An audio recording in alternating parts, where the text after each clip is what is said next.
Yo, perkenalkan namaku adalah Enrico Leonardo dan ini adalah anggap saja sebagai trailer dari podcast yang mungkin hanya akan menjadi satu episode saja karena hanya membahas soal kesenian dan sekaligus sebagai tugas mata kuliah antropologi kesenian. Cukup sekian karena ini trailer, jadi sebentar saja. Sampai berjumpa di podcast yang lebih serius.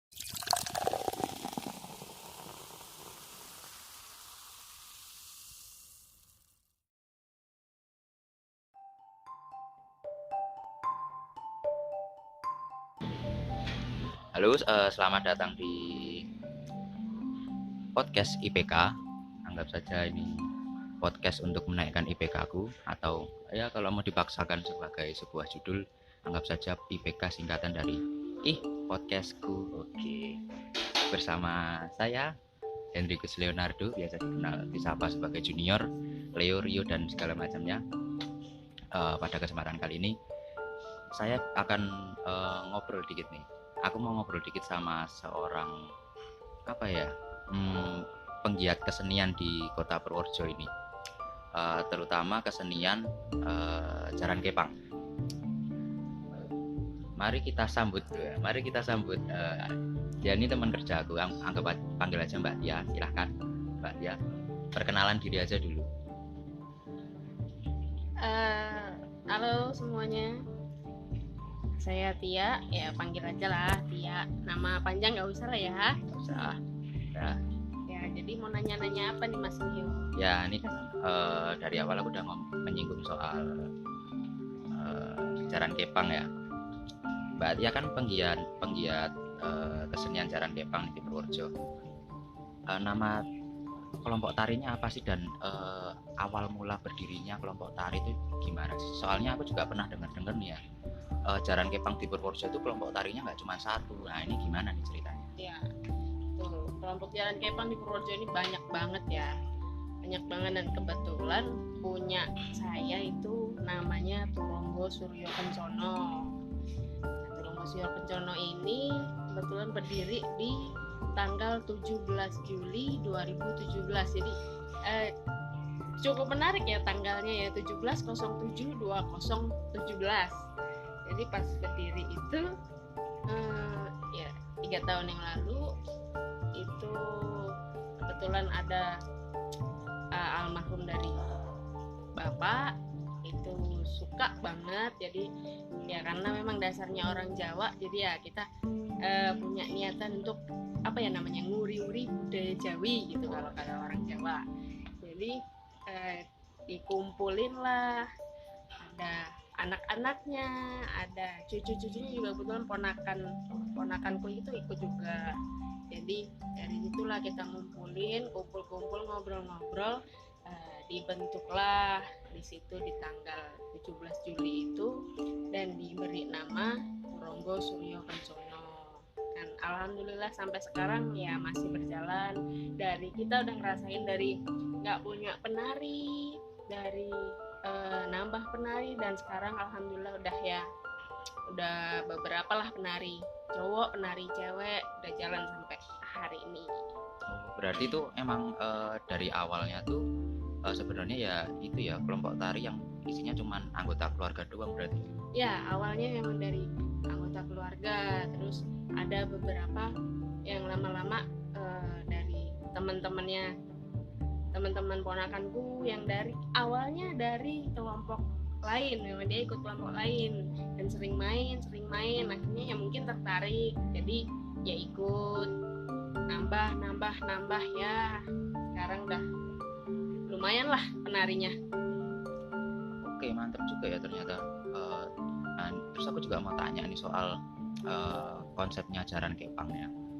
Kalau yang aku baca dan aku tahu dari beberapa kesenian Jawa yang lain, tempatnya Mbak Tia ini sebenarnya punya konsep tersendiri nggak sih? Maksudnya konsep ritual atau konsep yang sakral yang jadi identitasnya kelompok tarinya Mbak Tia ini ada nggak sih? Kalau konsep ritual, aku rasa sih setiap kelompok jaran kepang sendiri juga pasti ada, cuman kalau di tempatku sendiri itu konsepnya kalau ritual itu setiap malam Kliwon ya, biasanya setiap malam Kliwon itu selalu ada ritual, semua anggota itu selalu ngumpul, dan kebetulan kita ada base campnya ya kebetulan ada di rumah sendiri. Jadi di rumah itu emang ada satu ruangan yang emang khusus buat ngumpul buat mereka, dan di depan rumah juga ada satu kayak halaman gitu agak lebar, jadi untuk latihannya itu di rumah. Latihan itu setiap malam minggu, ritual itu setiap malam Kliwon, dan semuanya itu biasanya ngumpul. Semuanya ngumpul setiap malam Kliwon, dan ya ada beberapa memang persiapan yang harus disiapin ya kalau misalnya ritual. Jadi ya semacam kayak lupa bunga macam-macam lah, ada minuman ya, air putih, kopi, dan kopinya itu macam-macam, misalnya ada kopi pahit, kopi manis, kopi asin, ya gitu-gitulah.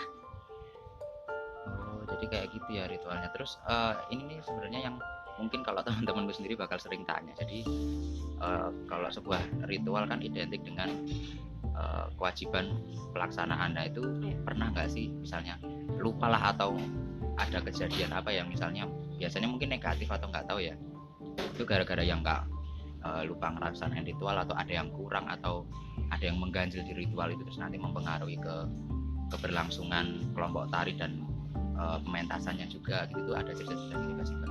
Kalau lupa untuk ritual sih enggak ya, karena kalau dalam satu kelompok untungnya itu kalau misalnya udah menjelang malam Kliwon atau apa, kalau misalnya ada yang lupa ya yang lain ngingetin gitu ya. Kalau untuk lupa ritual sih enggak, cuman kalau untuk sesajen yang dinamakan sesajen itu pernah mungkin ya karena kita nggak ngerti, pernah satu kali itu nggak sesuai dengan mungkin mau mereka yang ya itulah yang halus-halus itu nggak sesuai sama mereka, atau mungkin nggak seger gitu. Kalau buat kita kan nggak udah nggak seger, atau orang Jawa bilang agak sayup basi ya, sesajen itu ya kita terima konsekuensinya, karena mereka bisa juga marah kayak kita dan harus terpaksa berhenti walaupun latihan atau apa ya. Kita harus benar-benar kalau untuk sajen ya harus yang seger ya seger gitu. Jadi nggak bisa mau kita mau diganti atau mau apa, mau nggak agak udah lama itu nggak bisa ya. Jadi emang bener ya kalau soal kesakralan dalam ritual itu sajen dan segala macamnya, dan pengaruhnya sama teman-teman kita yang halus itu sebegitu relate-nya, sebegitu apa ya, itu bisa dibilang banget kalau sakral kan, ya. Relate banget lah. Terus aku juga mau kepoin soal dalam pementasannya tuh apa aja sih dipentasin.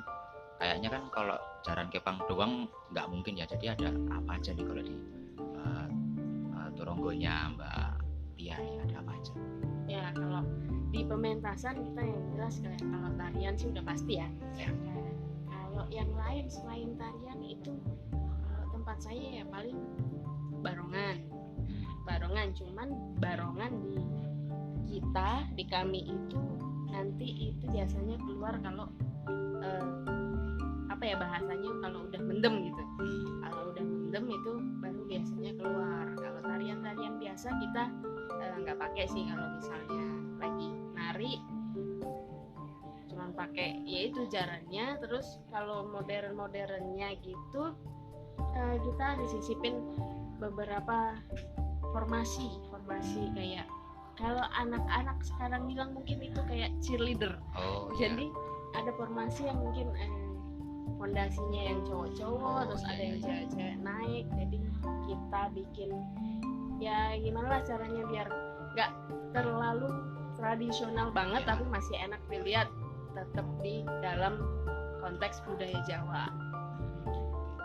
Nah terus terus aku mau tanya nih, jadi kan kalau tarian Jawa yang apalagi yang punya sesuatu yang sakral dan segala macamnya itu, apakah poin dari mendem atau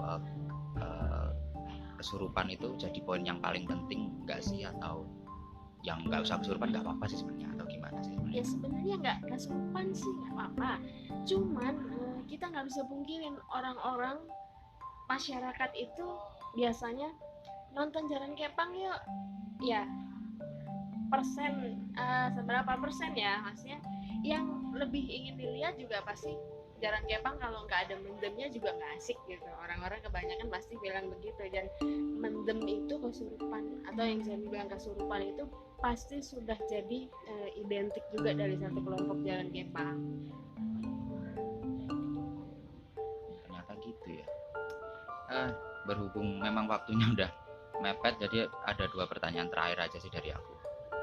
Yang pertama soal regenerasi dari kelompok tarinya Mbak Tia tuh kayak gimana, sama sekalian aja deh soal harapannya Mbak Tia dan mungkin kelompok tarinya terhadap kesenian, entah tari, kesenian apapun yang ada di khususnya kota kita Purworejo ini, apa harapannya? Monggo. Kalau untuk regenerasi di tempat kami itu memang ada anak-anak kecil, penari-penari kebanyakan remaja, terus ada memang beberapa anak kecil yang memang sengaja kita cari, jadi tarian untuk yang remaja ada, dan ada satu waktu untuk tarian yang anak-anak gitu. Jadi itu bisa jadi buat regenerasi, jadi yang kecil-kecil itu nanti juga bisa jadi penerus.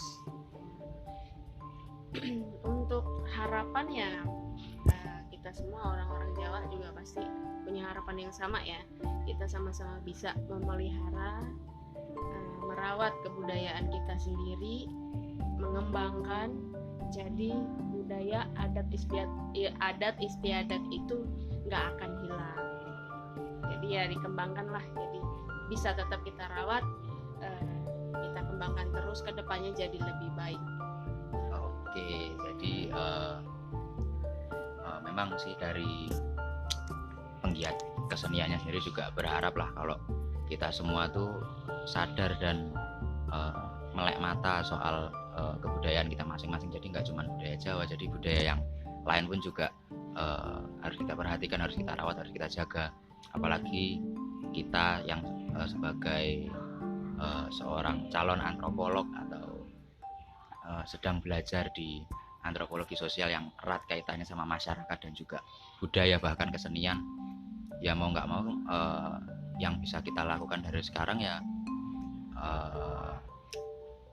pelan-pelan ikut menjaga, pelan-pelan ikut memperhatikan, pelan-pelan ikut mengawasi atau menyemarakkan kesenian-kesenian daerah kita. Dan karena memang sepertinya podcast ini terlalu lama ya, sebaiknya saya cukupkan aja. Aku cukupkan IPK podcastku, dan sampai jumpa. Bye bye.